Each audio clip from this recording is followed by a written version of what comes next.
The family that prays together stays together. My name is Brian Marwa of the Congregation of Holy Cross. Friends, today we celebrate the fourth Sunday of Lent, also known as Laetare Sunday or the Joyful Sunday. Our first reading shall come from the second book of Chronicles, chapter 36, verses 14 to 16, and verses 19 to 23. The second reading shall come from the letter of St. Paul to the Ephesians, chapter 2, verses 4 to 10, and the Gospel will come from the Gospel of John, chapter 3, verses 14 to 21. And in the readings today, we hear the theme about the love of God. In the first reading, we heard about a series of things that the Israelites did that made them end in captivity in Babylon. The things they did were against the covenant of the Lord, but we still see God coming to their rescue through King Cyrus. This is a reminder to all of us, sinful people, that God will always avail His love for us as long as we dispose ourselves to Him. In this way, we are assured of God's mercy and love even amidst our afflictions.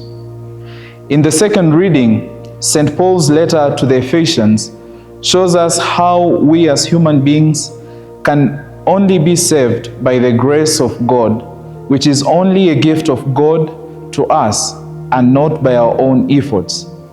This is an assurance of God's love to us. Therefore, as Christians, we are invited to remain faithful to God at all times, for it is with the gift of faith that we receive from God we shall attain our salvation through the love of God. In the Gospel, we have heard that so God loved the world that He gave His only Son. This continues to illumine us and get us more hope, which should be the reason for our joy on this Sunday. As sinful people, today we are invited to submit and surrender our sinfulness to Jesus Christ, who accepted to die for our sins.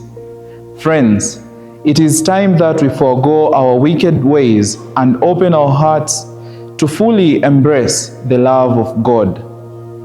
We must continue to prepare our hearts in this Lenten season through fasting, praying, and almsgiving, so that we may win God's mercy and bear fruits of love, charity, and reconciliation, so that we may become true witnesses of Christ, who with love suffered and died for our sins. A world at prayer is a world at peace.